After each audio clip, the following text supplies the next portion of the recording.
Happy Friday, everyone. My name is Paul Johnson. I'm your Adobe Live Session guest for today. I'm here and I'm going to share some tips and tricks on making your design more impactful in Adobe XD.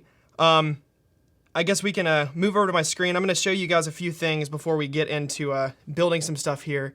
One of the things I want to talk about to start with is, I've been using Adobe XD for about, I guess, the past 3.5 years now. So pretty much from when it was still in beta, a new product, new features and things, and coming through the last, I guess, 2 years with great additions like Auto Animate that I'll get to later, and obviously assets, which I'll talk about soon as well.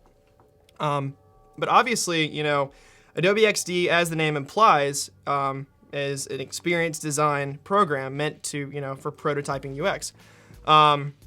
For me personally, I'm a student, and so I'm still new to user experience and design and user interface design, and as a up and coming professional, it's kind of hard to brand myself because the term user experience I feel like is often misconstrued. Because in reality, anyone who designs a product that people interact with is a user experience designer. The guy who invented the modern light switch technically is a user experience designer. So how do I differentiate myself, and what tools can I use to do so? And XD is, obviously a great tool.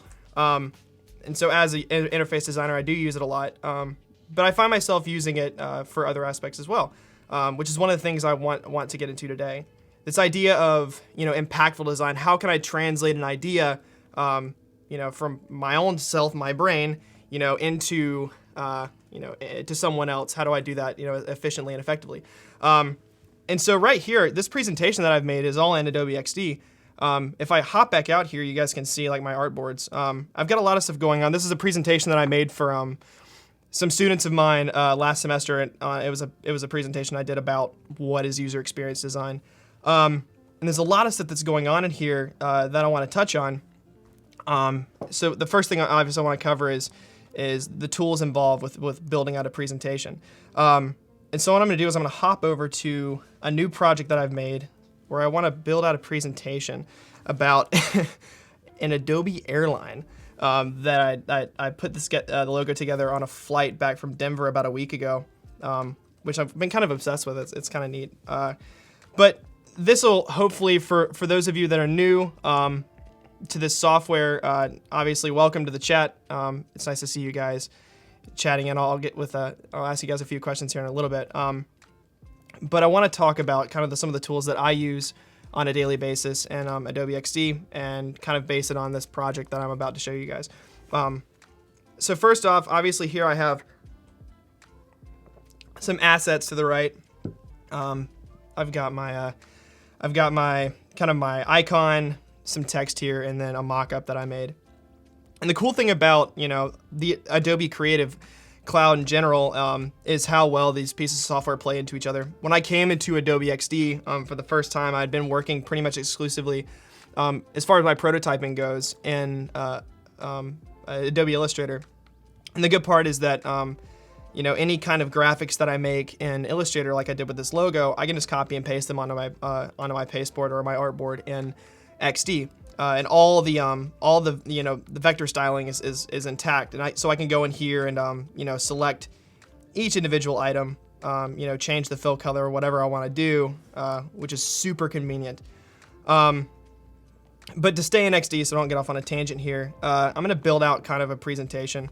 The neat part about XD is that the tools are super simple, as compared to some of the I guess heavier weight Adobe programs like Illustrator, is that there's a ton of tools that you can use and you can express yourself creatively, but it can be daunting for a newcomer into the creative scene. And a lot of the people that I work with on a daily basis, a lot of them aren't necessarily the most creatively savvy people. Not to patronize that. They have incredible skill sets in other areas, but I find that when I'm trying to work with friends that aren't necessarily into the stuff like I am, Adobe XD is a great place to start.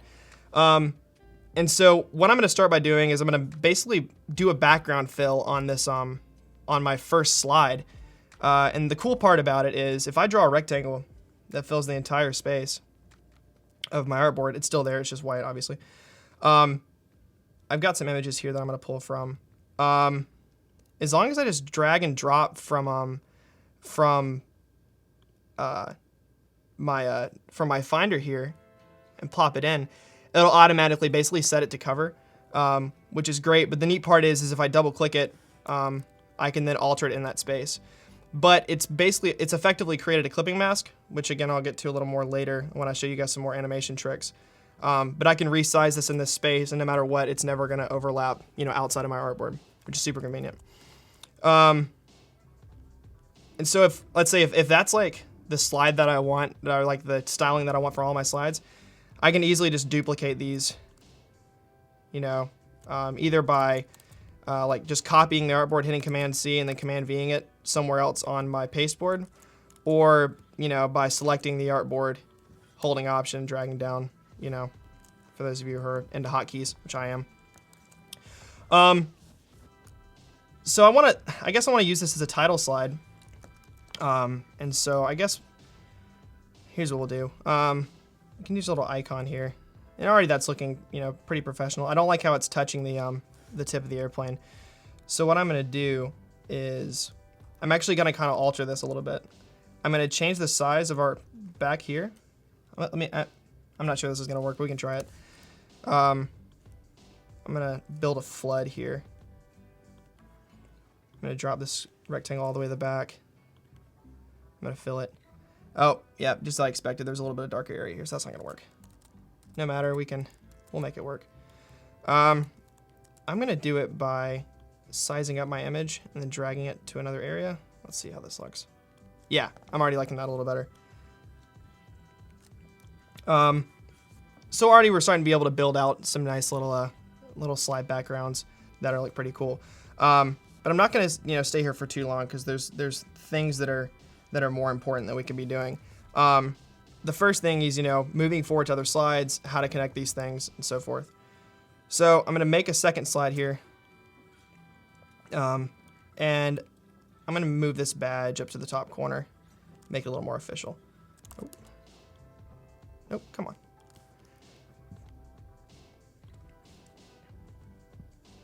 Yeah, that looks better. Put in a little title here, make it easy. I think the font I was using was Futura. We can just go in here and say, dadgummit. Come on. Let's say, what is Adobe Airlines? Or I think I said Airways in the title. Not to get too in depth here. I don't want to waste too much time on this. There's better things we could be talking about. But so this looks pretty nice, and you can put your text in and whatever, and it's great. But the big thing is like, how am I going to get from here to here? For those of you who have used XD, who've used it for prototyping, you're kind of used to these tools. For those of you who don't know, you have these kind of two workspaces that you work in Adobe XD. You have your design side, which is where you're doing all of the like layout work like I've been doing here. And then you have your prototyping side, which is where you're actually doing the interactivity between your artboards. So I'm gonna make, if you click an item, it then becomes live for prototyping. And so if you click this item now, it can interact and move around. And so I'm gonna make the bulk of the artboard be what triggers the movement from this first slide here, over to the second slide. We have like different options here, actions. I'm gonna start with transitions, and I'll just do a dissolve, super easy. And then to preview this, we obviously have our preview button. And that's great. I mean, that's like a fade transition. It's, it's tried and true. But using the auto animate feature, we can do things that are, I guess I'm gonna use this word from the title. It makes our content a little more impactful. Like, how can you get that wow factor in a presentation where you're trying to sell an idea or pitch something to your friends? And it's super duper simple. All we have to do is change this from transition to auto animate. And the thing here, what's important to note is, as long as two things on one artboard to the other are named the same thing, they'll animate from one to the other. So I got to double check here to make sure that my groups for this logo are titled the same thing, and they are. You can see Adobe Airwaves logo up here. If I click this one, Adobe Airwaves logo down here. As long as they're named the same thing, they'll move from one to the other. And just for, a little extra level of interactivity, I'm going to change the size of this background. Pull it down a little bit, maybe move it around some. So now we're going to go from what was originally just that fade transition into something a little more, a little more impactful. Yeah, I know. It's easy to say. I'm not a huge fan of the way that looks, but you get the idea. And the cool thing about this is you can expand the use of Auto Animate to work with a lot of different things. And I'm going to talk about using clipping masks in just a little bit. But to move away from the way I use it in presentations, I do a lot of work that's not necessarily UI design focused. If you go to my my Instagram, hi, I'm Paul Design, you'll see a lot of graphic design stuff on there. I put a lot of time into just basic graphic design work. It's what I love to do. And while I do the bulk of that work, the actual design stuff in Adobe Illustrator, I can kind of do a lot of my forethought inside of Adobe XD. And one way that I do it is in like brainstorming and mind mapping. This is a mind map that I did for a project, a research project that I'm in the middle of working on. I pulled out a lot of the data that's a little more sensitive, and just kind of put in filler text. But the neat part about this and working with the team, is that, if I'm like a project lead and I am working with a collection of team members that are, not active in, Adobe XD or any Adobe product, I can still use these tools to, maximize the efficiency of my group. I feel like translation of ideas using, graphic models is incredibly valuable, and Adobe XD makes it super duper easy. I'm just gonna hop in and kind of show you guys. You can tell kind of right off the bat that we have this kind of central item here. As you can see, it's a data visualization project that I'm working on, and we kind of have these 4 branches. If I move these guys up, it makes a little more sense. Yeah. So you can see we're kind of working in these 4 directions here. And the neat part about this is if I wanted to share this with a team, I can easily share it to a URL, and share it with the rest of my team, and they can access it on the Adobe site. But if I go in here, each of these things employs Auto Animate to a certain extent. Just makes it kind of fun. And all these things, are tools that can help you, right? So I don't want to get too carried away. I want to stop for a second, kind of look at what you guys are talking about. I think I'm scrolled up a little bit here on the chat. I'm not seeing the most current stuff. But, we've talked about a lot up to this point. And I want to go back because I totally forgot to ask you guys a really important question. For those of you here that are UI guys, I'm kind of new to this stuff in one extent or another. But I'm curious to know, what are your thoughts on, how UI design has changed your life? And what are your thoughts on, comparing and contrasting, those two terms? Because I think, I hear a lot of different opinions thrown around. I work in, a program that the people who are involved with web are really enjoying the UX stuff. And so it's neat to hear different opinions. But as you guys are starting to kind of fill in stuff there, I'll also pause for a second. One thing I forgot to mention earlier is a little bit later in this episode, we're going to be doing a giveaway for a $30 Moo gift card. For those of you who don't know what Moo is, they're a stationery company. They do really, really neat work with business cards. My personal business cards came from Moo with these awesome little textured, varnishes and areas. But you're for a visual cue later in the episode, and I'll mention it again then, and you guys can comment. Yeah, there it is. Make it simple. Make it simple to create beautiful, expertly crafted business materials, business cards, and stationery and what have you. But to kind of hop back in here, we've kind of moved through this pretty quick. But I kind of want to break down what I've done with a lot of these slides in prototyping. If I select all my artboards here, a lot of things are intermingled here. There's a lot of stuff going on. But, you know, each of these things, this maybe took, I don't know, maybe an hour to put together. And so some of you may be thinking, like, how is it, you know, effective, you know, from a time standpoint to put all this together? The biggest thing is if I'm breaking down what's happening here, I'm using other Adobe tools, other Adobe XD tools to, you know, move my projects into hyperspeed. Things like Repeat Grid, which I'll talk about in a second. But one of the most important ones that's powering a lot of this data is, or a lot of this information, are plugins. When they announced plugins at Adobe Max this past October, I was ecstatic. And not only did they announce, you know, plugins, they announced plugins, and there was already, you know, a ton ready to jump in the door, including things like Google Sheets integration. But the one I'm using for my data sheets or my data sets here in this in these graphics is a plugin called VisiCharts. I've experimented with a lot of plugins, but this one I seem to go to pretty frequently.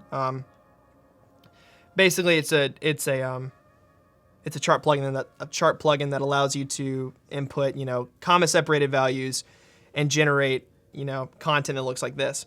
Because then once you do that, you can go in here and you can add interactivity to these, you know, create slide graphics. And while this is, you know, this is pretty rudimentary, obviously there's nothing connected to this data. It's just a bunch of moving lines. But I think it at face value doesn't mean much. But, you know, when you start applying these things to projects, it could you know, help speed up your project planning and project management and make things a little more effective from a visual standpoint. This is pretty fun. So I guess let me see. I'm gonna move around here. Because I can sit here and talk about these things for a while, but I don't want to get too caught up in one thing. I'm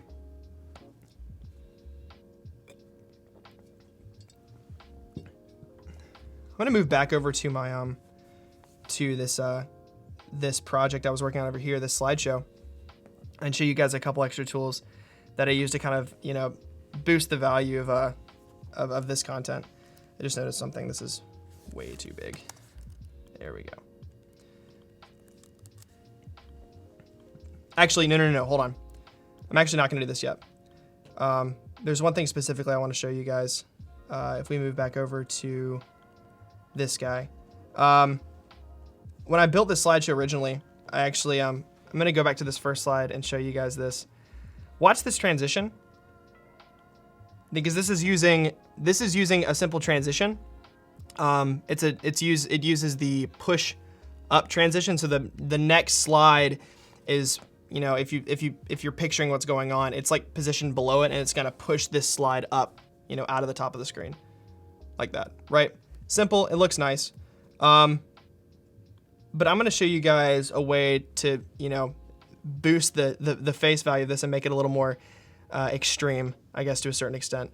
I have some pre-made assets over here on the side that I'm gonna place inside of my inside of the page you guys were just looking at.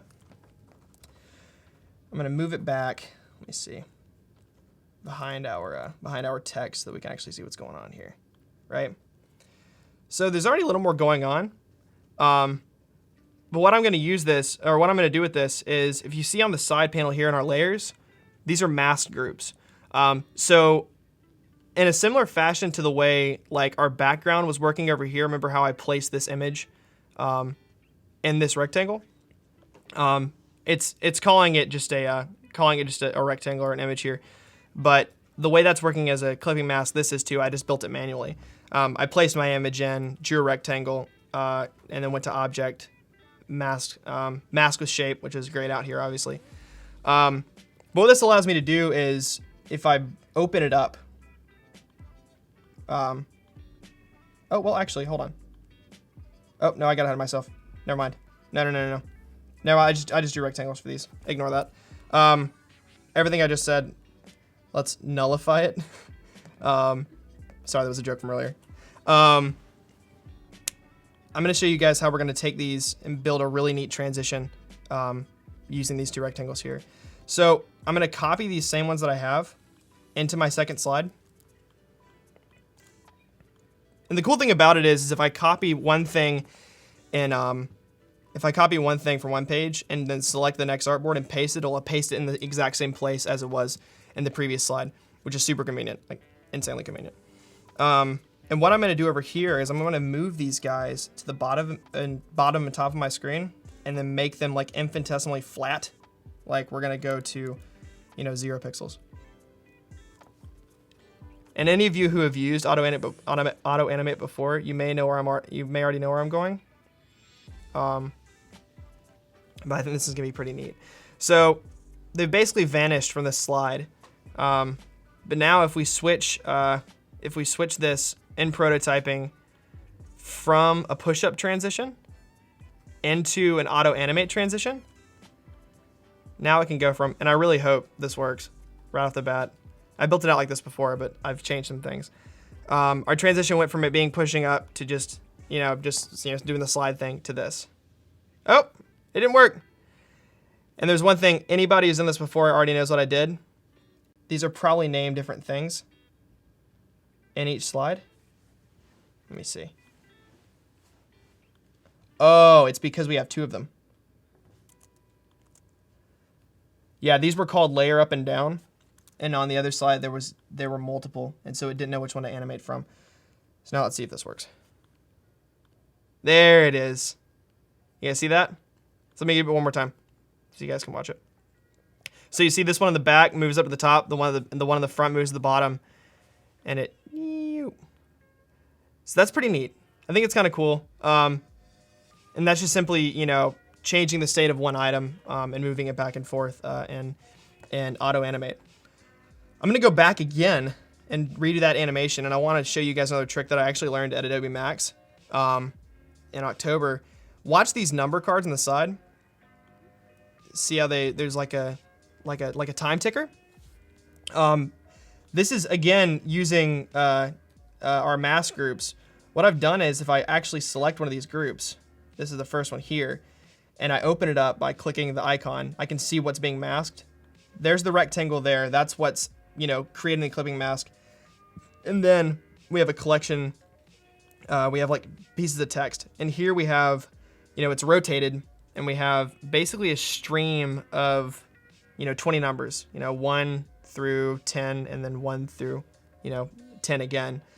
Which allows me to, if I go in here and select one and move it, I can move it into place. And that's what I've done with these animations. I've just taken to the next slide. They're named the same thing. Double clicked my text, moved it up. So now if I do this one this time, it's going to move to a 3. If you watch it here, it moves up to a 3. That's pretty useful, I think. Especially if you're prototyping things like timestamps, things like that, where you want to have like a ticker made. That's a really easy, convenient way to do that. I guess another trick that I can show you guys with Auto Animate, I'm actually gonna go back here to I made this on the airplane. I never finished it, but it's kind of fun. This was actually after Adobe Max in October. I wanted to make an XD recap site that I could share with my friends and colleagues.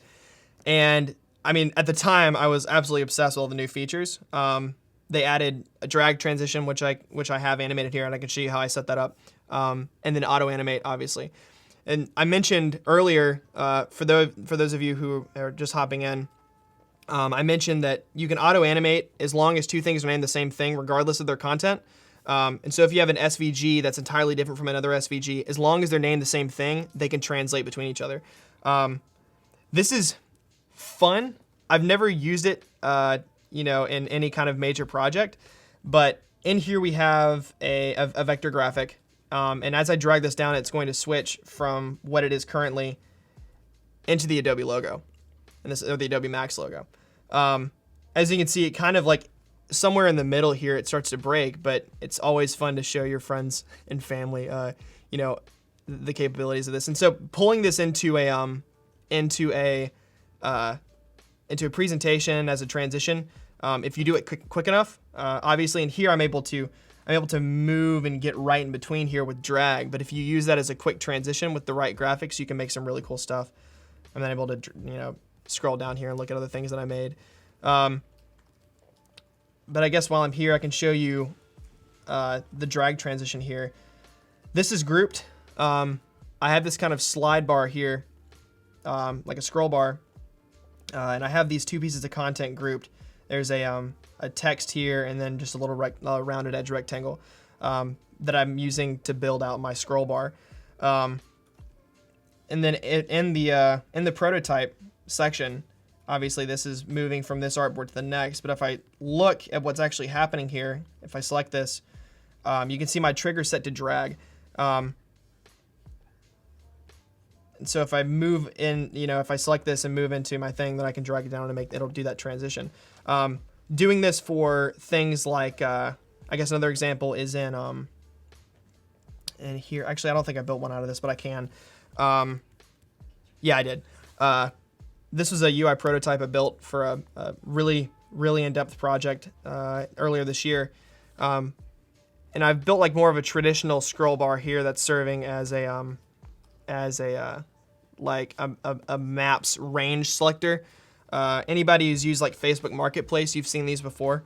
And so using that same drag technique that I showed you just a second ago, I was able to build out, a scalable range circle. And also I'm using, I guess I can zoom in here. I don't know how well I can actually do this, but no, I can't. I don't know if you guys can see this on your screen very well, but right here, there's like the range counter, and I've built in that same number ticker. So I go from, from 100 mile or 10 miles to 50 miles radius using that same little ticker in there. The one thing that, unless you were to build like an infinite number of pages, you wouldn't be able to stop on one of these, because as soon as you get to one area, it just wants to move to the next. But it's still pretty useful as far as a prototyping tool. Oh, it's time, y'all. That's the visual cue for Chat and Win. So hop in, drop your name, drop where you're viewing from, and for a chance to win that $30 Moo gift card. I know I could really use it, but I don't think I can technically hop into my own stream and win a gift card for a stream that I'm giving. Oh, cool. Sweet. Thank you, Kelsey. I'm a huge fan of it myself. Anne, good to see you. Sweet. Tim, you like live in here, I swear. Just joining in, but looks awesome. When will we get these features? They're already here. This is all live in Adobe XD. These are all features that have been in here since Adobe Max this past fall. So if you really want to jump in, please use all these tools. And the cool thing about this, guys, oh, we got a winner. Ol Mustapon. I'm probably butchering your name. I'm so sorry. But they'll get in contact with you with that gift card. So congratulations. You've just won either some really cool new business cards or a nice journal for yourself. So great. Oh, sweet. Jess in Grand Junction. I was just in Denver. I did some skiing at Vail like a week ago. And Grand Junction I haven't been in a couple years, but it is a beautiful city or town or whatever you want to call. All right. So thus starts leg 2 of our live stream here. We're 30 minutes in. We've got a lot done. I'm sorry if I've talked really fast. I can go back over some things. Is there anything specifically that you guys want to look at some more that I can dig into? If not, I'm just going to move my merry way and move on to the next thing. Maybe. Let you guys get talking there and we'll see. Adobe XD. Oh, I know what I'm going to talk about because I said I would talk about it earlier. This project here that you guys are looking at, I said just a second ago, was a long case study that I did. Actually, I pared it down. I pared it down some from its original state. When I had all the wireframes, it was like 200 artboards, and it was wildly huge. And it was kind of a mess to work with. But if we one of the things I did in here is when I was building out the case study, putting this inside of my personal portfolio site at hiimpaul.co, I wanted to make some cool graphics that I could use. And I was really, really like dedicated to doing all this work in Adobe XD. And one of the things I wanted to build was one, an app flow, and two, it was kind of like an app flow with a pain point chart built in. For those of you who aren't familiar with those terms, app flow charts are just, kind of a walkthrough of the different, pages you're going to move to and the different steps of going from opening the app to, satisfying your need. And then pain points are, a pain point chart is, how you typically do the process and the kind of problems you run into along the way. And so I was kind of I wanted a chart that showed both, the steps involved and things you would run into. And so if we go into, if we look down here, here's an example of an app flow chart that I built. This was the original app flow. And after I built it out, I realized that it was far too large and that I wanted to pare it down, which is fine. Where I started was kind of a big, bold idea, but I was like, it really kind of got away from its original intent. But how I built this out was leveraging the power of the what's the word I'm looking for? Repeat grid tool. So I'm going to go back into this kind of project we had in here, and I'm going to show you guys how I built one as an example. Any of you guys that are familiar with the repeat grid tool, that are like, big into prototyping, UI solutions designers, you guys know how awesome this tool is. And so pretty much if you build an item, and then select repeat grid, you can drag it out and make a grid of them as long as you want, and adjust the size of the gutters to boot. So really capable as far as, if you're doing modular design, prototyping for say like an e-commerce site, this is super duper useful. But I can actually push it a step further. If I go in here and I'm going to turn off repeat grid for a second. I want to style this similar to the one you guys saw just a second ago. Oh, nope, don't want to do that. I'm going to round the edges, make it a little bit smaller, and maybe apply a shadow just for the heck of it. I'm going to add some text in here that just says like, let's just say item. Give it some color so you guys can actually see it. And so right now we have, this little rectangle box with a piece of text in it. Using repeat grid, if I selected the two of them and repeat it, then it's going to repeat them as a group. Again, if you build out like and I'll get to your question in just a second. It's good that you asked that question. I'll go back and show you. But just to stay on this for a second, as long as two items are selected, or a number of items are selected and you hit repeat grid, they'll repeat as a group, which is super nice. Because if you're building out, say, cards for commerce, merchandising, whatever, and you're prototyping for a lot of content, it becomes really useful. I can go in here and move these things around. I can change the gutter size in between, and also I can move in a vertical direction as well, and do my gutter spacing vertically as well. But the part of this that I think is the most fun to show people is if I go into my Finder and I have a raw text, text sheet, just a TXT file. As you guys can see there, I have item 1, item 2, item 3, item 4, item 5, and item 6. If I drag this file from Finder onto my first item name and drop it, it'll autofill. This is cool. You can even do this with images as well. If I build out a rectangle and do a similar grid, repeat grid, whatever, blah, blah, blah, build it out just the same. Go in here like that, do some spacing. If I select the first one, it selects the group because they're not ungrouped yet. I've got a collection of images here. I know I don't have 10, but it'll use the first 6. If I drag the first image here, well, come on. It'll autofill all of those. So then you can build really fast, branded content. Let's say if you had a bunch of mock-ups of t-shirts and stuff that you wanted to prototype, you could build out a card, duplicate that card over and over and over, and then drop it in. What file formats are supported in TXT drag and drop? As far as I know, and they may say differently, you can drag just raw text files, TXT files. I haven't experimented with like Word data. Word documents are obviously not PDFs, but when I did this first, originally they said that that TXT files would be best. So yeah. The neat part about this is if I want to edit one of these individually, obviously I can't get in here because they're grouped. If you're done editing your group, you can just ungroup it, and now all of these items are editable separately. So I can go in here and just like with the background images that I showed you guys earlier, as long as you click the image, double click it, then you can scale and move things around and get the fit that you want, which I think is super useful.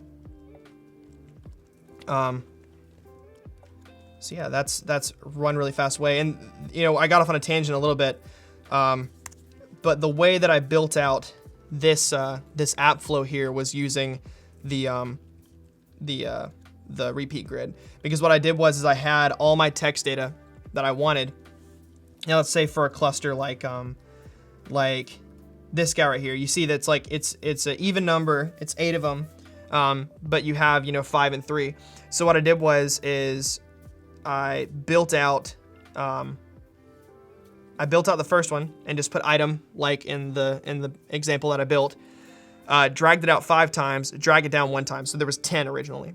And I had all my data, but I just skipped numbers 6 and 10. So I had schedule a tour, this one, a blank one, just like a period, this one, and then another blank one. And so what I had was they were all filled, but then I just ungrouped the grid and deleted what I didn't want. And so instead of going in here and copying each one of these lines and moving it over, I was able just to select all of them and put my content in, which has made my life super easy. And so that's kind of like, I guess one of the big takeaways from all this is, we build a lot of, as designers, we build a lot of content, and as non-designers, for non-designers that are in here watching, if there's any, hopefully there are, XD offers, a way to translate a lot of, really important ideas effectively, and impactfully. And I say that, in a non-ironic way. It's really serious. As a designer, I realize I see the value in designing things, solving problems using graphics, because I think it goes a long way. And Adobe XD offers the tools that even someone completely disconnected from Adobe software or design software in general would be super cool. So I guess I guess we can keep moving here. We got about 20 minutes left to hang out. I guess I want to see. I saw that I can't remember who it was on the chat. Who it was from Grand Junction. I saw that you're finishing your design degree in Grand Junction. So congratulations, that's super cool. I am a senior in my program, so I'll be wrapping up my time at Clemson very, very soon, unfortunately. But it's that school that gives me experiences like these, which is pretty neat. I kind of want to keep working on this. I've got about 20 minutes to build out a presentation, so I'm gonna kind of just work. I've showed you guys a lot of tools that you guys can use to boost your design savviness with Adobe XD. But I kind of want to sit down and just work on this and see different things that I can do, because I'm already seeing potential in this mock-up that I made, because it's almost like it's like a toy. I can move it around the screen, do what I want to do with it. So how can I take this guy and animate him in a way? It's a pretty easy way to make him move across the screen. Maybe what I can do is I can build a transition that takes. This is gonna look really wonky, but again, that's one of the cool things in Adobe XD is you can use auto animate to make some pretty wild stuff. But let's see. I want to use this plane as a pan transition for this this slide to this one. So what I'm going to do is I'm going to place my my plane inside of this bottom page. Actually, no, I want to place it inside the top page because I needed to start up here. So what I'm going to do is I'm going to build out an animation that goes, it takes the airplane and moves across the page and basically drags the content from the next page with it, okay? Almost like one of those little beach airplane banners that you guys see that no one ever reads but are somehow effective anyway. I've got it down here, I've got it up here. I need it to be on the other side of the page because I want it to come across. So I'm gonna move it over here. So now it's inside my page still. So if I auto-animated this right now, I'm gonna show you what it looks like because I think it already is. Yeah, so set to auto-animate. I need to make sure that they're named the same thing. It's called group 25 and group 25. So I saw someone mention earlier how I was able to translate the two SVGs together. And I think someone answered their question, but as long as two items are named the same thing and they're the same type of content, that's important to say. Like you can't have, you can't say that, this bit of text says it's called the same thing as another, SVG graphic because they won't translate between each other. But as long as two of the same type of item are named the same thing, then they'll translate. And so right here, this is called group 25 down here. It's called group 25 up here. So hopefully if I do auto animate between the two, then you'll see the plane move across as the icon in the middle is moving to the top corner and the plane is coming into the text is coming into display. So let's try it. Hopefully it works. Fingers crossed. And oh wow, that looked ridiculous, but it's still there. It's something to start from. Again, it's playful. But if we go in here and maybe instead of doing something that goes straight across and it's so fast, we might be able to get away with changing our easing curve. For those of you who are maybe new to this, an easing curve is kind of the speed. It distinguishes the speed at which an animation happens. And so right here, it has an ease out easing curve. So as it's going, it's starting to slow down as it gets to the end. So maybe we could cheat by going to ease in and out, which what it's going to do here is it's going to it goes slow from the beginning, it speeds up in the middle and then slows down at the end. And if I increase the speed, the duration at which it happens, maybe you guys can see this a little easier.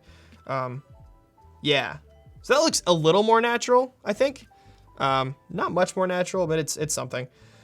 I'm gonna do this. Here's what I'm gonna do. I'm gonna drag a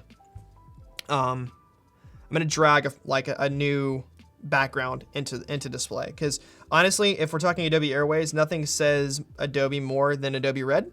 And so I'm gonna go in here and I'm gonna draw a rectangle that's the same size as our background. I'm going to drag it out of display. If you notice here, this is one thing to note. If you see this image here, it's kind of ghosted right now. If I click away from the artboard, it's not there anymore. That means that it's currently contained inside of the artboard. If you have content that's out like this, oh, well, actually, I got lucky there. If you have content that's out of display and it's in full opacity, that means that it's currently applied to the pasteboard, which is kind of your area outside of your artboard. But a way that you can pull a piece of content that's outside into an artboard is by grouping it with a piece of content that's inside the artboard. So I'm going to select my airplane and I'm going to select my artboard and I'm going to group them. You see what I did there? If I hit Command G, watch this this background here. As soon as I hit Command G, it'll go semi-opaque. Command G. There you go. So now it's inside of their artboard, even though it's not even close to the artboard it's inside of. It's grouped to a piece of content that is, which means it's going to live in that space. And so I want to go in here, I want to double click this flood, and I want to change it to, I don't know the Adobe Red hex value off the top of my head, but I'm going to get an Adobe Red that looks close enough to an Adobe Red. I'm sorry, I know I'm here at Adobe and I'm butchering their brand. I'm so sorry, I really am. But now we have a red box following this Adobe plane here. I'm going to copy this group. Since we've changed it, I'm going to paste it into this artboard, and I'm going to delete our original one. And I'm going to drag this into the display, and I'm going to wait until it clicks into place with our artboard here. So now it's inside the artboard. I want to drag it below our content. not that one, below the words so that you can see the words. And I also need to make sure that this group is in the same place on here as it is on there. It's called group 26 here. It's called group 26 here. So now we should see the plane go by and it should drag that next slide into display. Boom, just like that. And maybe what you could do is you could, instead of having this content stay here, maybe you group it with this. That's called group 27 now. You delete everything from the, well, you don't want to do that. You want to delete this guy, paste, copy and paste this one here, drag it out of display. So now instead of having the words move from the bottom to the top, like we had here, or where the logo swiped up to the top, now it's just going to drag that entire slide into display, like that. Oh, I caught something, a little extra problem. Because this content isn't displaying on the second page, you'll see that during the transition, it drops its opacity. So you have that kind of, it starts to turn white. And maybe you like that look, maybe you leave it, but the way you solve it is just by placing the content that's on this page on your second page. You can pull it behind so that it's not in the way. And so now when it's transitioning content that's in one place to another page where it's in the same place, so it's not actually going anywhere. And so you'll have it look like that. And honestly, I think if you're pitching something to Adobe Airways about a new ad campaign on how to increase passenger use of onboard oxygen tanks while you're falling out of the sky, maybe use that. I don't know. Just pitching ideas here. I don't think that's a problem. I don't think anybody's going, I don't want to use that. It's not convenient to me as I'm plummeting out of the sky. I have to fly tomorrow, so I joke about these things. But so already we've got some pretty cool content. So we've got about 5 more minutes. I'm going to keep working on this. I'm going to show you guys how to have some modular content display on the page, which I think could be pretty cool on this kind of content. We have, what is Adobe Airways? And I don't have any images for this. I don't have any native, but let's just pretend for the sake of company values. Let's have we'll have 3 boxes. So I need you guys to use your imagination a little bit here. Let's say, you're a young up and comer. You've just been hired by Adobe Airways and you're pitching this, and you want, your 3 target groups to be,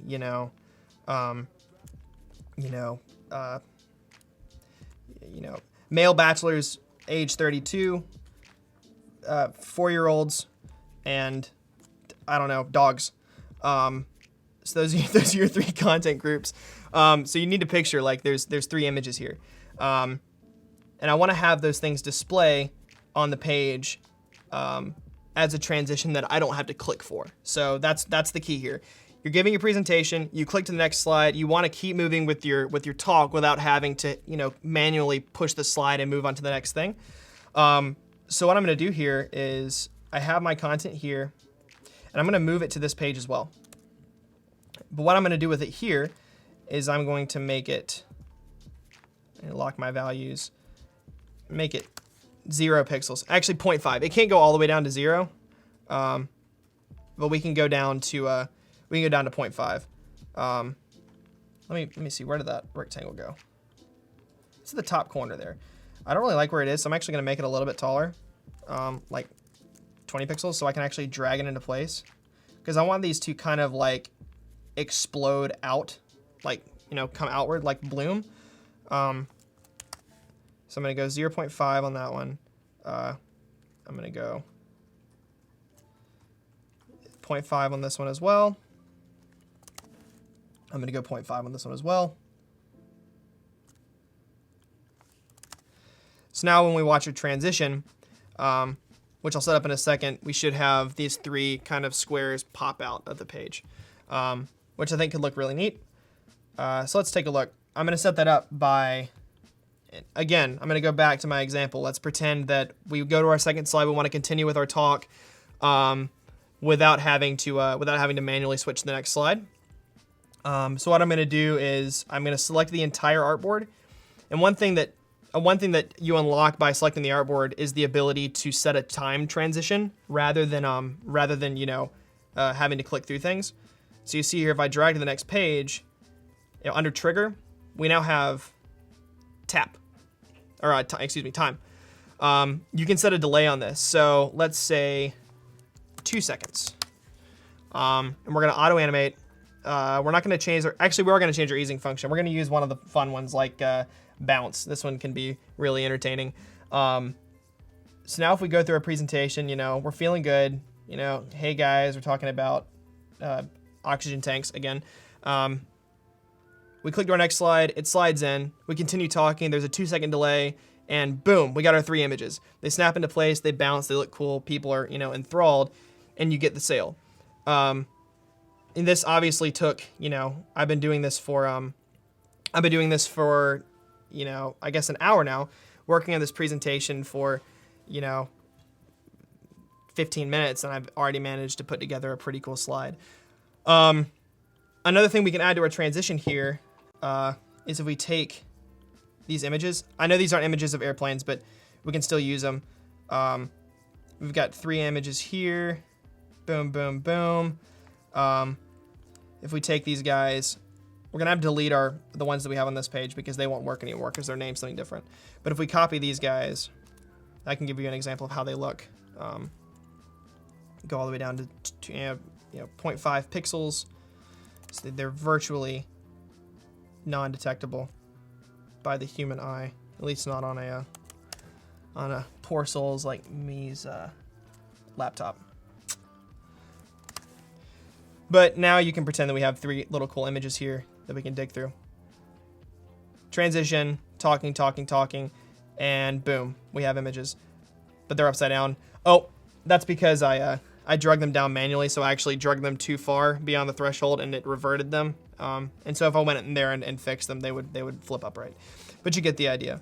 But we've gone through a ton of stuff today. I've basically walked through every single method you can apply using auto animate. We also talked about, I guess, to review, the ability to drag and drop text files into text fields to auto apply, which saves you guys a lot of time.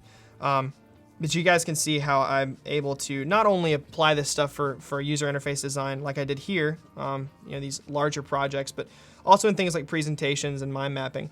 As a designer, I put a lot of time into this stuff, not only because I enjoy it, it's a heck of a lot of fun. Obviously, we have a lot of fun as designers doing cool artwork when there's not someone breathing down our neck, but also because I feel like it's meaningful. As a teacher, I'd have to translate ideas effectively to people who may not know things like I do. So, using the skills that I have as a designer, translate these ideas, I think is incredibly valuable. But with that, we've done a lot today. Thank you guys for your participation. Again, congratulations to Ol for winning the $30 Moo gift card. Enjoy it. Get some cool stuff with it. But thank you guys so much for participating in this chat. And I hope to see you guys again really soon. So take care.